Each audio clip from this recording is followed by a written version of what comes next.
Donald Trump's economic advisor, Gary Cohn, has resigned, bringing the number of Trump advisors who have resigned to all of them. Speaking in an empty White House where his voice echoed up and down the deserted hallways, the president said that there would be no problem replacing Cohn and the other advisors because all the best people are still applying for White House jobs. So far, Trump says he has interviewed such candidates as Bette Midler, Ari Luyendyk from The Bachelor, the evil clown from It, and Jim Acosta. Unfortunately, the evil clown told reporters he refuses to work with Acosta. He says it's one thing to entice children into sewers with balloons, but what Acosta does is disgusting. Acosta responded by issuing a statement saying, quote, "Look at me, I'm Jim Acosta. Look, I'm Jim Acosta. Look at me," unquote. Meanwhile, the guy from The Bachelor had no comment, although Trump did return from the interview carrying a rose. Until the advisors are replaced, Trump says he will simply sit at a long table by himself and move from chair to chair, giving himself advice in different voices. In a demonstration, Trump sat at the head of the table and announced he would soon be raising tariffs on steel, then moved to another chair and said, "I resign." Trigger warning, I'm Andrew Klavan, and this is The Andrew Klavan Show. I feel hunky-dunky. Life is tickety-boo. Birds are winging, also singing hunky-dunky-doo. Ship-shape, tipsy-topsy, low and a zippity-zing. It's a wonderful day, hurrah, hooray! It makes me want to sing. Oh, hurrah, hooray! Oh, hooray, hurrah! All right, it's Mailbag Day. You've been clinging on by your fingernails, hoping that your life would get just a little bit better. The time has come. We will answer your questions. The answers are guaranteed 100% correct. Will change your life, sometimes for the better, sometimes. But you can have to subscribe to be in the mailbag. So go over to thedailywire.com and subscribe. It's a lousy $10 a month. For a lousy $100, you get the whole year, plus the Leftist Tears mug. As I answer mailbag questions, the Leftist Tears mug magically fills up with Leftist Tears, which cure all kinds of diseases, including rashes. Meanwhile, you also want to get, just in case the Leftist Tears mug doesn't show up, you want to get life insurance. Of course you want to get life insurance. If you're alive, you need life insurance because at any moment you could have problems, and then you want to make sure the people you love are taken care of, not just your kids and your spouse, but if you're a young person, maybe you've got older parents who need taken care of, you got to have life insurance. It really is important. Policy Genius makes it easy. You don't have to go in and talk to a salesman. You don't have to get some kind of a pushy guy trying to force something on you. So easy. You go in to Policy Genius and they let you compare prices. When you compare, when people have to fight over your business, you get the best price.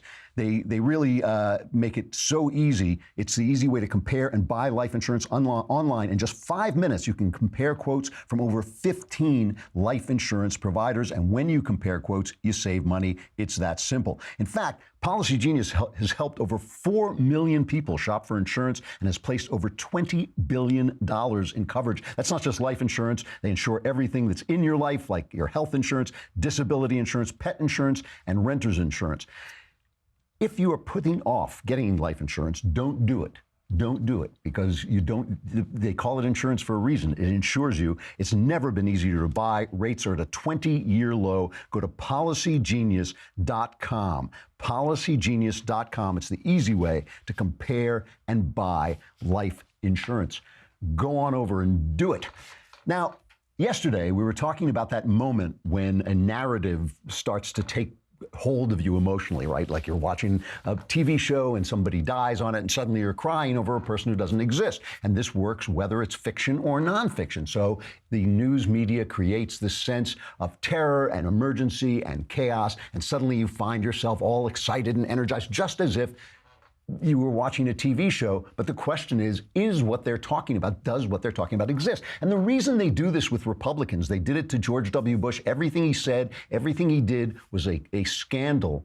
And the reason they do it is because ultimately in every single presidency, there is going to be a crisis. There is going to be a mistake. There may even be a scandal. This is true in every presidency. And so when that happens, they want you to feel like, oh my goodness, this is the straw that broke the camel's back. Because if it's Barack Obama, they just don't cover the scandals. And then when there is a scandal, something goes wrong, they say, well, he's been doing such a good job. It's a little glitch in the machinery. With Trump and with George W. Bush, when finally they make a mistake, even if it's just a cosmetic mistake like Bush made when he didn't go and visit New Orleans right away after Katrina, even if it's just a cosmetic mistake, they suddenly say, look, it's all true. Everything we've been saying up till now is true. Here's the proof. Here is the final proof. So yesterday, Gary Cohn resigned, and this is a big resignation. The guy he's a Democrat. He has fought with Trump openly about things like his Charlottesville comment. He gave a big interview about how he disagreed strongly with that.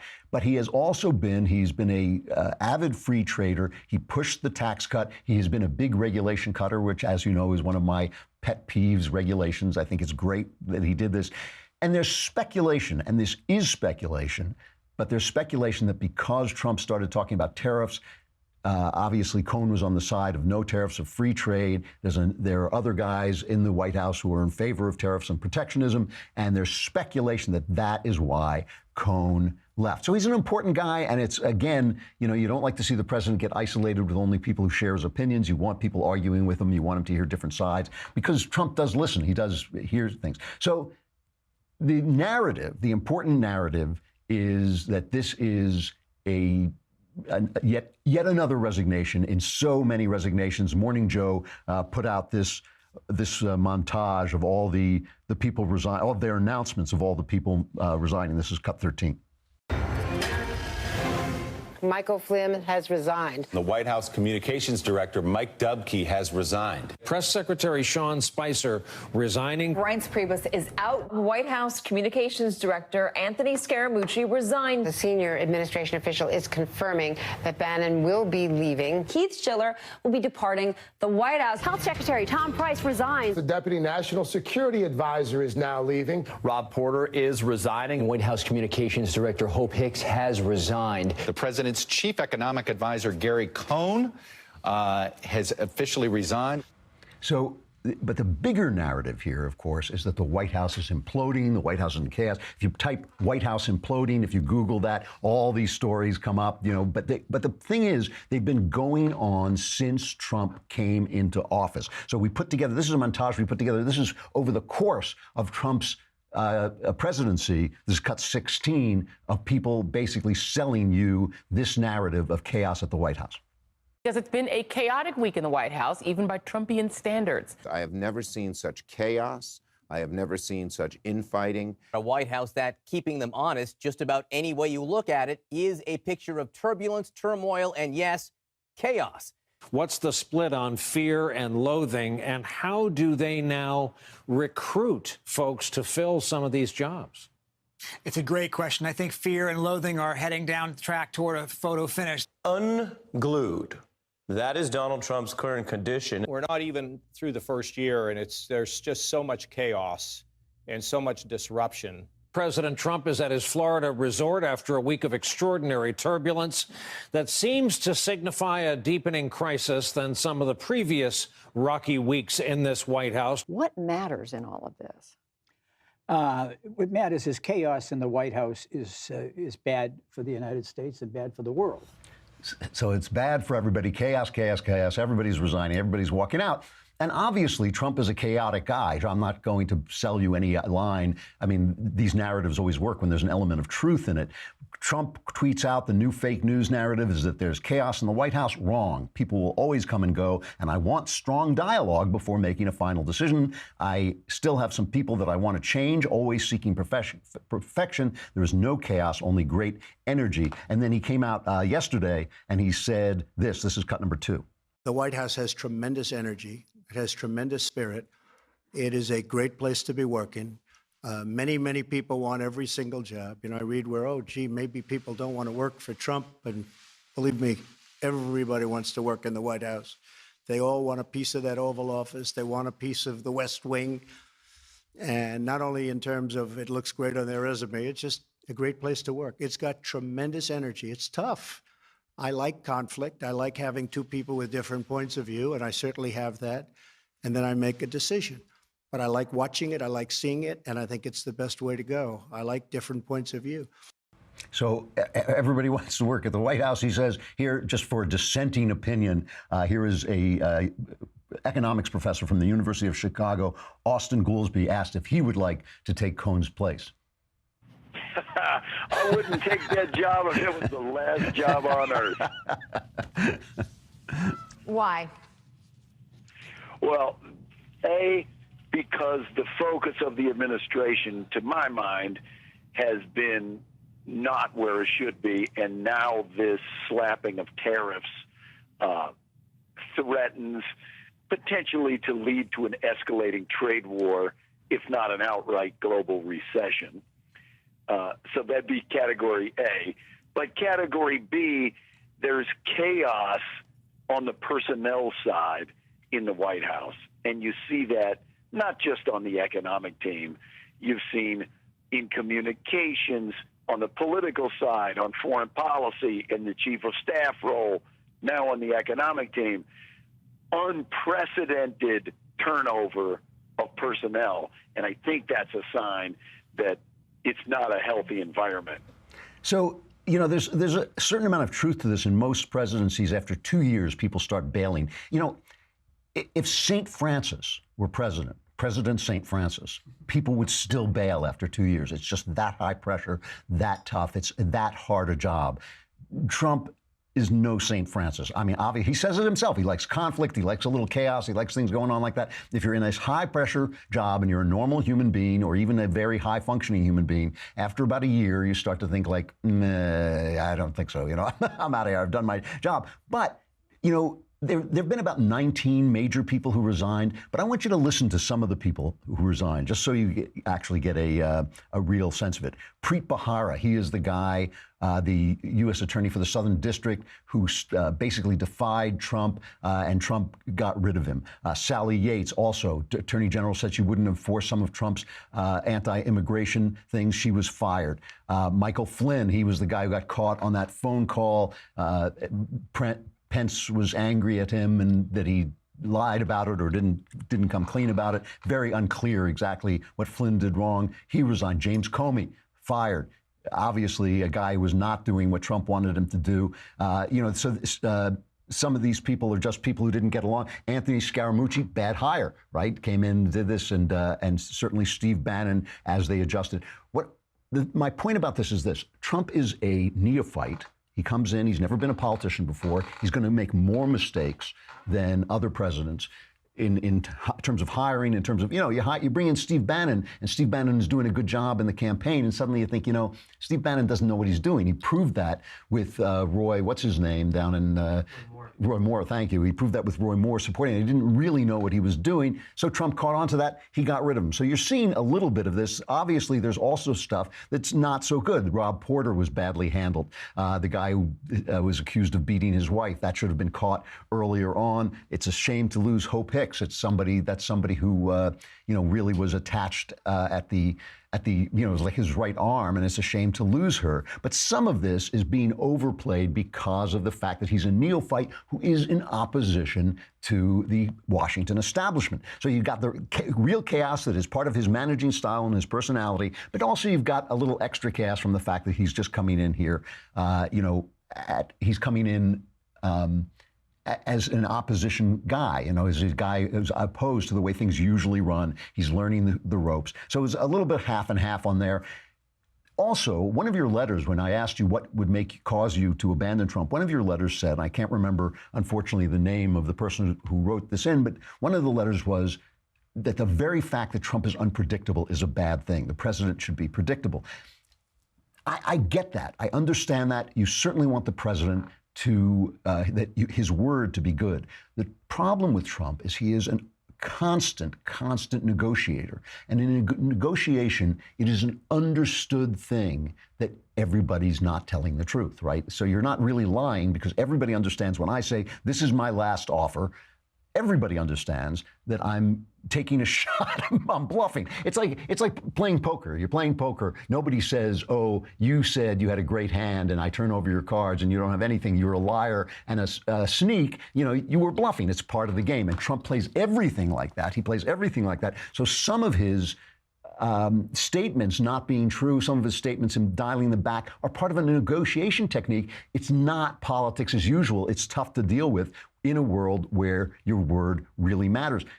I can think of ways in which it's beneficial, like with North Korea. The guy, Trump had a wonderful joke the other day where he said, negotiating with North Korea, people say you shouldn't negotiate with a crazy man. And he said, but that's his problem, not mine. And I think that's what he's selling to Kim Jong-un in North Korea. I'm nuts, pal. You really want to mess with me? I got a great big red button. I got a big nuclear arsenal, and I am out of my freaking mind. Do you want to negotiate? Do you want to push it with me? And the other day, North Korea said, oh, yes, we'd love, it's been my father's dream to get rid of our nuclear weapons. These guys don't say anything. They'll just say, my father's dream, get rid of nuclear weapons. So they say, yes, we will negotiate. And Trump was asked what changed. This is great. This is Trump as I love him, okay? This is cut number 5. To what do you owe this recent openness to talk? Me. No, I think that... Nobody got that. I think that they are sincere, but I think they're sincere also because the sanctions and what we're doing with respect to North Korea, including, the great help that we've been given from China, and they can do more, but I think they've done more than certainly they've ever done for our country before. So China has been a big help. I think that's been a factor. But these sanctions have been very, very strong and very biting. And we don't want that to happen. So I really believe they are sincere. I hope they're sincere. We're going to soon find out. I don't believe they're sincere at all. I don't believe he believes they're sincere at all. I believe that's also just kind of negotiating technique. But I love that line where they said, what changed? He said, me. And also he said it as he says everything in that New York deadpan, which is the way New Yorkers make jokes when they say something outrageous and they just keep a deadpan face. And like absolute silence in the press room, like everything he says has to be deadly serious. So again, I think that the narrative of chaos is based on a truth. Trump likes chaos. It's his managing style. It makes it much harder to work in a very, very difficult environment. But really, really, to me, the question when Gary Cohn resigned was not so much, is everything imploding? Is the White House going down the drain? Because it's kind of a normal day for Trump. The real question is, did he leave over this tariff thing? And how bad are these tariffs? You heard that economic professor say a worldwide recession is on the way. Now, I love economic professors, economists never get anything right. Every single month, the numbers come out and they say, unexpectedly, they're this, unexpectedly, they're this. You think like, well, if you don't expect it every month, maybe, you should change your theories somewhere along. No, we don't want to do that. Our theories work perfectly. It's reality that is out of whack. All right. Our next episode of The Conversation, by the way, is coming up on Tuesday, March 13th. It'll be at 5:30 p.m. Eastern, 2:30 p.m. Pacific, and it features Ben Shapiro, who many of you may have heard of. If you subscribe today, you can be part of this hour-long conversation with Ben. You can ask Ben questions about everything you ever wanted to know, his thoughts on politics, culture, comic books. He knows about everything, so you can ask him anything you want and just try and stump him. That'll be fun. Ben's Conversation will stream live on the Ben Shapiro Facebook page and the Daily Wire YouTube channel, and it'll be free for everyone to watch, but only subscribers can ask the questions for a lousy $10. Lousy $10. You can not only get to ask him questions, you get to be in the next mailbag. To ask questions as a subscriber, log into our website, dailywire.com, and head over to the Conversation page to watch the live stream. And after that, you just start typing into the Daily Wire chat box where Ben will answer questions as they're posted. Will Alicia be there? Do you know? Probably. So you also get to hear your questions coming out of in Alicia's mellifluous tone. So that improves every question. Once again, subscribe to get your questions answered by Ben Shapiro on Tuesday, March 13th, 5:30 p.m. Eastern, 2:30 p.m. Pacific. Join the conversation. So let's just talk about this tariff thing. Now, the reason I don't talk about these things is I'm not an economist. You listen to the experts frequently get it wrong. I do strongly suspect that the panic and craziness is panic and craziness. I mean, Trump has this thing about trade deficits. I think we actually have a cut about this. Yeah, talking about trade imbalances, cut number 4. And he's said this is something he has been saying for as long as I remember. I mean, decades. When I was with President Xi in China, as an example, we lose $500 billion a year on trade. We have a deficit of approximately $500 billion a year with China. And we're doing things with China which are very strong, but they understand it. But I was with him and I said to him in public, I said, look, I'm not blaming you. I blame our people for not doing a better job, for allowing this to happen. But it's like that with many countries other than smaller. The European Union has been particularly tough on the United States. They make it almost impossible for us to do business with them, and yet they send their cars and everything else back into the United States. And they can do whatever they'd like, but if they do that, then we put a big tax of 25% on their cars, and believe me, they won't be doing it very long. The European Union has not treated us well, and it's been a very, very unfair trade situation. I'm here to protect, and one of the reasons I was elected is I'm protecting our workers, I'm protecting our companies. Now, just using basic logic about trade, you can see how things go right and you can see how things go wrong. If I spend $1,000 for a stereo, that stereo is worth more to me than $1,000. People always say it's worth $1,000, but that's not right. The point is, I would rather have the stereo than the $1,000, or I wouldn't spend the money, right? It is also worth more. It's worth less than $1,000 to the guy who's selling it. He estimates how much work, how much materials he put into it. And he says, oh, it's about, $950, so I'm going to make, an extra $50 here. So he's making a profit, and I'm essentially making a profit because the stereo is worth more to me. You can't measure exactly what it's worth to me, but it's worth it to have the music, worth it to have the tone, whatever it is that I'm looking for. It's worth more than $1,000, or I wouldn't give him the money. That doesn't hold up when you're talking about things like that you need, like food. If you need food and you're starving and only one person has the food, he can charge you whatever he wants, and basically he's gouging you. You can say, well, it's worth more than all the money you have, but he's still gouging you. So this is what Trump is talking about. He's talking about steel, which of course we need. We make most of our steel, but he's also talking about these guys who screw around with us. And this is why Paul Ryan came out and said, you've got to be surgical about these things. You can retaliate against people who are actually hurting you, but you can't just go out there and say, yes, everybody is now going to pay this tariff on steel. Here's Paul Ryan talking what sounds to me like common sense. There is clearly abuse occurring. Clearly, there is overcapacity, dumping, and transshipping of steel and aluminum by some countries, particularly China. But I think the smarter way to go is to make it more surgical and more targeted. So I think 232 is a little too broad, and I think it's more prone to retaliation. And so what we're encouraging the administration to do is to focus on what is clearly a legitimate problem and to be more surgical in its approach so that we can go after the true abusers without creating any kind of unintended consequences or collateral damage. The interesting thing about this is a steel guy, an American steel guy, who obviously supports. I mean, one of my problems with these tariffs is they're kind of like a tax on me to support the steel industry, because I'm going to be paying for these tariffs whenever you buy something made of steel. When you buy a car, the car is going to cost more. That money is essentially being given to the steel industry. That doesn't seem fair to me. But here's this guy, Burke Beyer, who, even though he says, yes, I need this in order to compete, he also wants Canada and Mexico, who are dealing fairly, he says, he wants them to be carved out. Here's cut number 12. The fortunate thing about this situation is the president has the ability in his power to carve out countries or products, and we're strongly in support that he hopefully evaluates all sides of the situation, and he's able to appraise our talented and valuable allies like Canada and Mexico. Because to the gentleman from Nova's point, they're very valuable trading partners with us. Again, here it is. The news media is selling you chaos, world recession, end of the economy. Everything is terrible.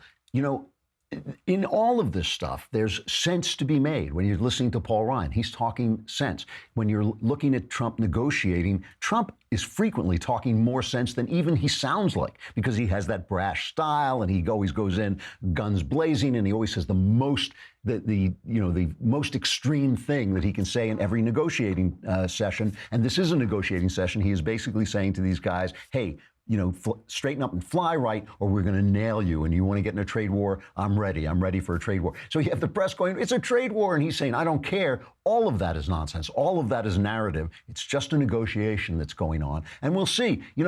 I'm not sure that Trump knows what he's talking about when it comes to this. When it comes to the trade deficit, it seems wrong to me to worry about a trade deficit when you could have a trade surplus. You know, we've had trade surpluses with countries that were doing terribly. I mean, if Turkey is cheating us and we straighten them out, are we going to, you know, do we want to be like Turkey? Are we saying, gee, I wish we could be more like Turkey? I don't think so. You know, the country actually is doing quite well economically, except for our government spending. So my only point about this is, as this news comes in all the time, be cool. Be cool. Don't let them tell you the story. Think through the story. That's all I'm saying. It's like, think through the story.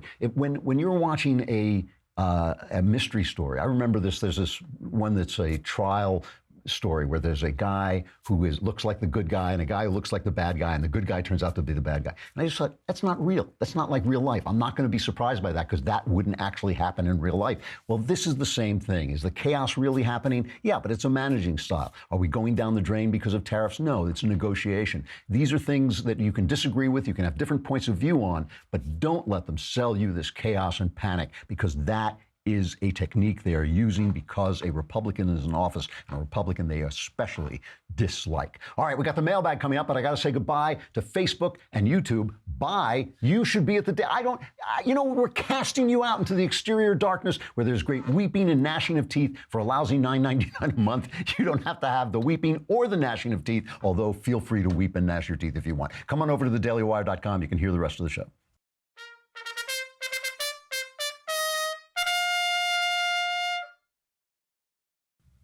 All right. The mailbag. That was good. That was fast. That was your trigger finger is getting better back there.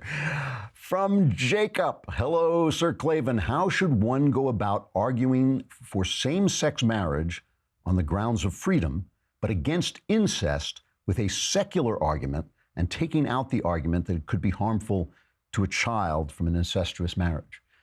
Well, first, and with one hand tied behind my back while standing on my head. First of all, you can't make any moral argument. There are no secular moral arguments. There's no secular moral arguments.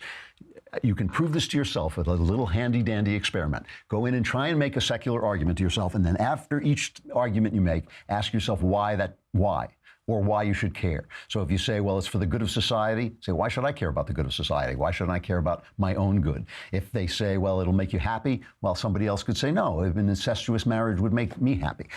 There are only moral arguments. I mean, we talked about this last week, about the fact that the very word morality, in the sense that we understand it, only came into use in the 16th and 17th centuries. That word didn't exist in classical Greece and Athens. They used the word ethics, and it was translated as moralis in Latin, but it wasn't morality as we understand it. You cannot make an argument without God. And by the way, since I feel that what is behind this question is a challenge to my sense that, like, gay marriage, I don't get all excited about it.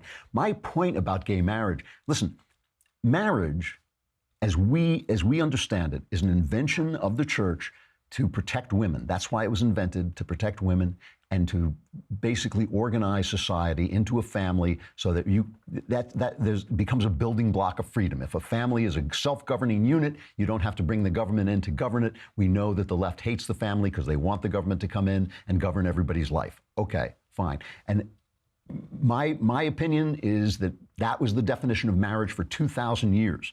2,000 years, the definition of marriage was a man and a woman having children. More than 2,000 years. I mean, except for the fact that there was, more, you could marry more than one woman in a lot of places. That was the definition of marriage. Just because you declare that gay people can get married doesn't mean it's marriage by that definition. My point about marriage is marriage stopped being marriage when you invented no-fault divorce. That was Reagan, by the way, back in California, invented no-fault divorce. My point is, if heterosexuals destroy marriage by having no-fault divorce, don't blame gay people. Don't blame gay people that they're saying, well, if you can redefine a marriage so you can have a divorce without any consequences, we want to play. We want to play that game, you know? That's my only point about that. It's not that, oh yes, this is not changing the entire definition of marriage. It is. So anyway, the point about incest is, you're right. It's a slippery slope. Once you start allowing people to do things, that argument is going to work for all kinds of terrible things that people do. My whole argument, the whole thing that I've been trying to say for the last, what have I been doing this now, 2-3 years? I mean, the whole thing is that we have lost touch with what causes, what not with the rules. Everybody wants the rules. Everybody wants to know what the rules are. You can't know the rules if you don't know what virtue is, if you don't know what right and wrong is. And you can't know what right and wrong is unless you know what a person is for. Once you know what a person is for, you can have all kinds of debates about right and wrong. You know, I think I just said this about Ed Fazer, that, you know, we had a debate about gay marriage and we were both debating the same thing. We both agreed that sex was for a certain purpose. I had a more broad idea of how you could use sex in different ways. He had a more stringent idea about it, but we both agreed that people were for things. Sex was for something. If you lose that idea, as we have, you can't make any arguments at all. All right, from Denise. Mr. Klavan, I enjoy your show immensely, and as a result of watching it, as well as Mr. Shapiro and Mr. Knowles, who's Knowles? Oh, no, I know. I have been convinced of the importance of preserving Second Amendment rights. However, as a new convert, I'm a little baffled by your vehement opposition to raising the age limit for purchasing a firearm. We currently have an age limit for drinking and buying cigarettes that is much higher than the one for buying a gun. Please clarify for me what is so egregious about raising the legal age for gun ownership. Well, first, notice in your own question, you talk about the age limit for drinking and cigarettes. Those are vices. Owning a gun is not a vice. That's what they've been trying to convince you of. Now, here's the other thing. There are all kinds of answers to this, but let me give a few of them. Every fact that they're talking about with guns is wrong. As there have become more guns, there's been less crime. There were more school shootings in the 1990s than there are now. Everything they're saying is wrong. So why should we be having the discussion at all? The latest shooting in Florida was caused by a serial breakdown of government. It was just government incompetence all the way from the federal government down to the local government. Why are we talking about guns? Why aren't we talking about government incompetence? Their basic argument, the basic argument is the government failed to protect you. It let this guy collect guns and do what he wasn't supposed to do. It stood there and did nothing while he ran in and killed you. Now give us all your guns. That's a stupid argument. Why should we give them an inch? Why should we give them an inch? The Constitution says your right to bear arms shall not be infringed. That means exactly what it means. Sounds like it means they should not even take away the fringes of your right to bear arms. Now, when it comes to young people, you know, the reason we believe in bearing arms is so that you can fight the power when they become tyrannical. So you can fight the government when they become tyrannical. Who are your best fighters? Young men. Who do they put in the army? Young men. You can be in the army when you're 18 because those are the best fighters we have. Who is at risk of being attacked by somebody they can't defend themselves against? Young women. Young women. You know, you send your daughter to college, you send her to someplace where she wants to do a job and maybe in a bad neighborhood. I want her to have a gun. I want her to be able to protect herself against somebody, you know, a guy who's maybe 100 pounds heavier than she is and won't be stopped by her fighting. It's not, you know, Wonder Woman is a fantasy, right? Guns are what make those things possible. And finally, you take guns away from young people, you're just creating more gun-free zones. And we know that over 90% of these shootings take place in gun-free zones. Here's the thing. We know the left wants to take our guns, and we know why they want to take our guns. Every now and again, they actually spill it and they say it. They want to take our guns. We know why they want to take our guns, because they want to be able to tell us what to do safely. We heard David Brooks, was it yesterday we were talking about David Brooks, talking about how, isn't it wonderful now you can't say that marriage is between a man and woman without losing your job. Now you can't say that affirmative action is wrong, which it is. It's a terrible thing, affirmative action. You can't say it without losing your job. Isn't that wonderful? They want, you know, people show up. Ben goes to talk on college campuses. They show up and riot. They want to silence you. They want to take away your freedom, or your religious freedom. They want to force you to participate in gay weddings, which even if that's against your religious rights. Obama wanted people to pay for abortions. We wanted Catholic nuns to pay for abortions. I mean, and for birth control that they didn't believe. We know they want this. We know they want it. Why would you give them an inch? As far as I'm concerned, every baby born in America should be issued a bazooka and with a big flag on it that says, come and take my rights. Mullen Lobby, baby, come and take it away. Every single baby born in America. So don't let them have anything. Don't let them have anything. Cigarettes and liquor are a vice. We should protect kids from them. We don't have to protect kids from guns. We just have to teach them how to use it and when to use it. All right. from, I'm really just, this is just my way of flirting with Dana Lash, I think. All right, from Spencer. Most sublime purveyor of sublime ideas, Klavan. While I was listening to episode 7 of Another Kingdom, which you should all be listening to, by the way, even though it's over, we're planning the second season. So you want to listen to it. It's 13 episodes. You can get it on any place where you get podcasts.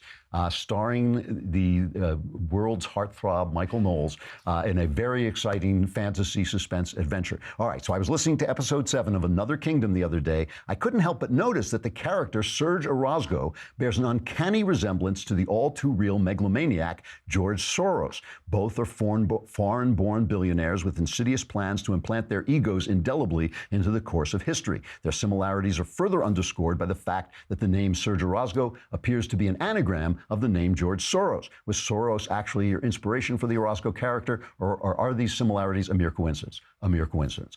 Anna, Andrew, howdy, big fan right here. Where do you see the FISA scandal going, and will justice be served? I don't make a lot of predictions, and I'm not going to make a prediction on this. If you're talking about people being indicted, if you're talking about like Hillary Clinton and Barack Obama going to jail, no, none of that is going to happen. The real issue here is whether FISA courts should be in operation at all. Are they protecting our rights as they were supposed to? They're supposed to protect our rights from surveillance, but they seem to be acting in a very, very sloppy manner. And so it's possible there might be some show indictments. It's possible some low-level guy is going to get in trouble with the courts because of something he did. But the real problem is with the FISA courts themselves. And since they just re-upped them, with the Republicans voting for them, I don't see a lot of appetite for getting rid of them. So basically, what I think we're fighting over here is the narrative. That's what I really I think that's what a lot of these investigations are about. I think they're about the narrative. I think they're about saying no, Trump didn't do anything wrong by colluding with Russia. It's the Democrats who did something wrong. And that is where the battle is going to be fought. It's going to be fought in the media. It's going to be fought in the hearts of the public. We know which way the media is going to go, but we want to get the facts. And as the facts come out, people do pay attention to the facts. Reality has a voice, and people do listen to it. So I think if justice is going to be done, it's going to be you who do it. It's not going to be the courts. That's my belief. But I don't know.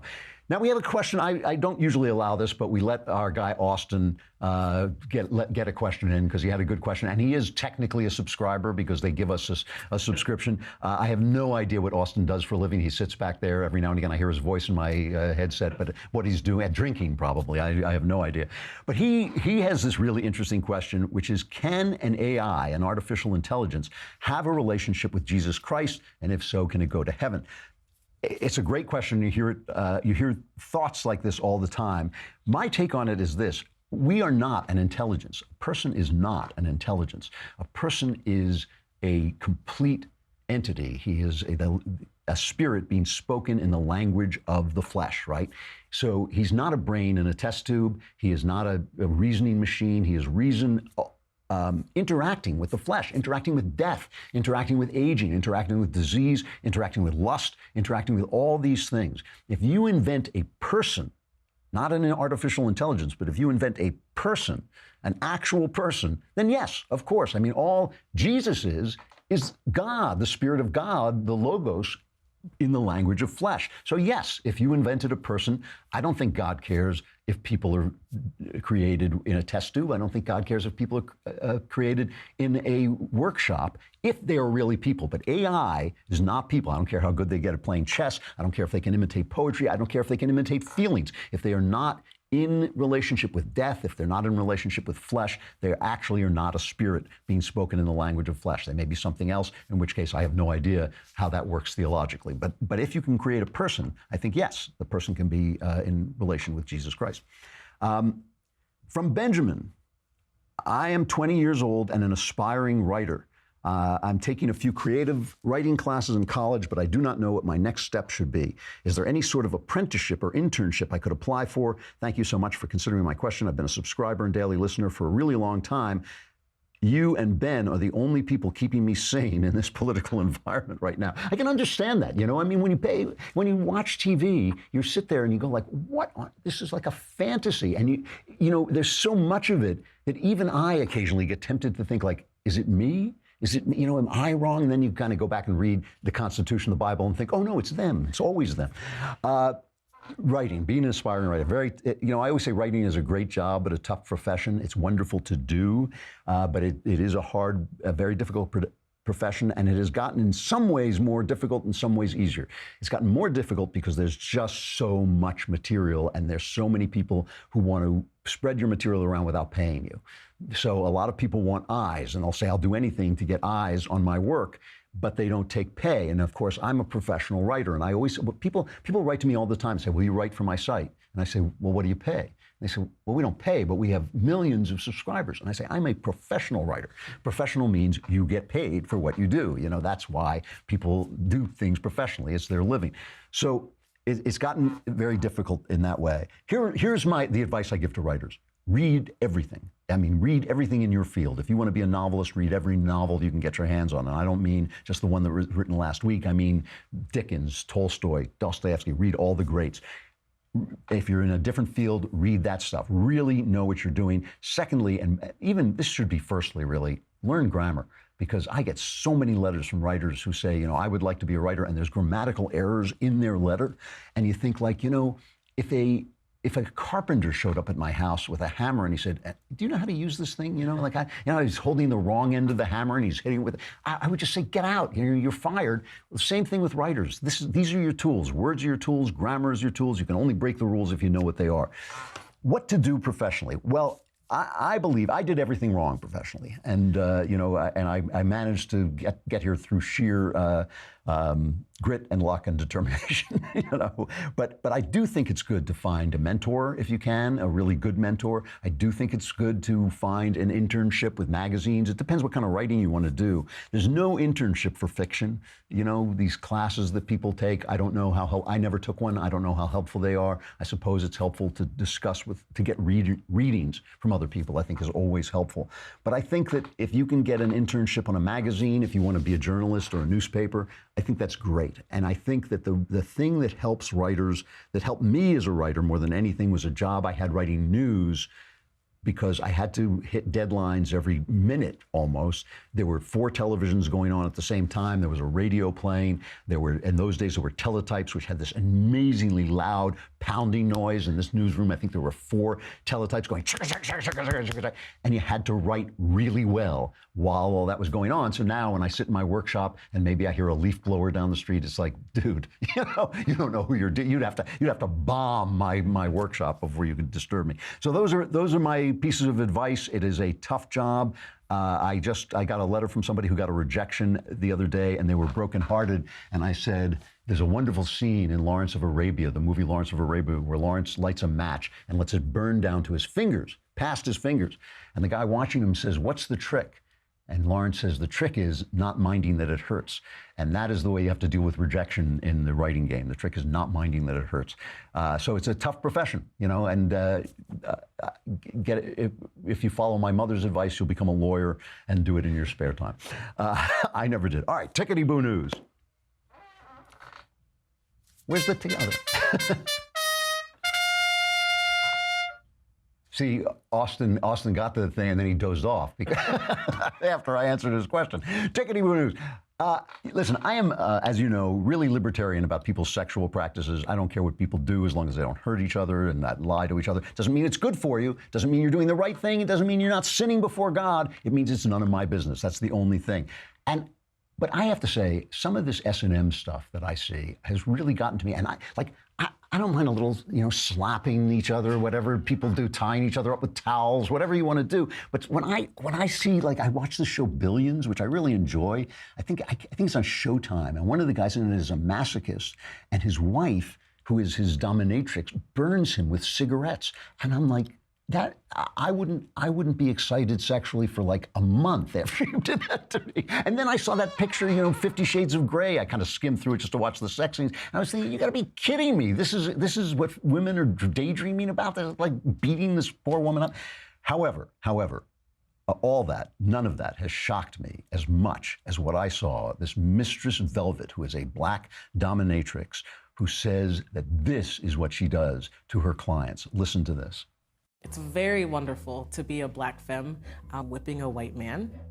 My name is Mistress Velvet. I've been a dominatrix for 4 years. I've been a goddess my whole life. The core of my domination style is that I force slaves to read Black feminist theory. My very first slave I had ended up being like, you are such a nice, kind, and smart person, but you will never be a dom. And that like really upset me. I was like, no, I don't want any white man telling me that there's something I can't do. And so it kind of pushed me to like do a lot of research around BDSM and kind of cultivate myself as a dom and what that meant for me. 243, mistress. 244, thank you, mistress. I kind of pushed them to engage in BDSM outside of like what you think of it as just being beaten by some cruel woman. Why are women allowed to say that they're a goddess? How would it be if I came out and said, I'm a god? I've been a god my whole life. Like men can't say that. Women can say, I'm a goddess. However, what I just want to point out here, and the reason I put this under tickety-boo news and not under sexual follies, is because she actually admits that reading Black feminist theory to a man is torturing him. And so every teacher in every school who is reading Black feminist theory, or for my money, any kind of theory, and certainly feminist theory, is committing an act of dominatrix torture. And you know, boys, you know what that makes you, doesn't it? That makes you the victim. That makes you the sub. Do not do this, right? This is not a good thing. But I just thought, finally, somebody admits that reading this stuff to anybody is torture. It is torturing somebody. So at least, what's her name? Mistress Velvet? Mistress Velvet, at least she is being an honest dominatrix, so good for her. All right, tomorrow, who do we have tomorrow? Oh, we're talking about homelessness some more tomorrow. Yes, we're going back to the subject. We're not going to leave the subject alone. We're going to talk more about homelessness and everything else that comes up. I'm Andrew Klavan. This is The Andrew Klavan Show. I will see you then.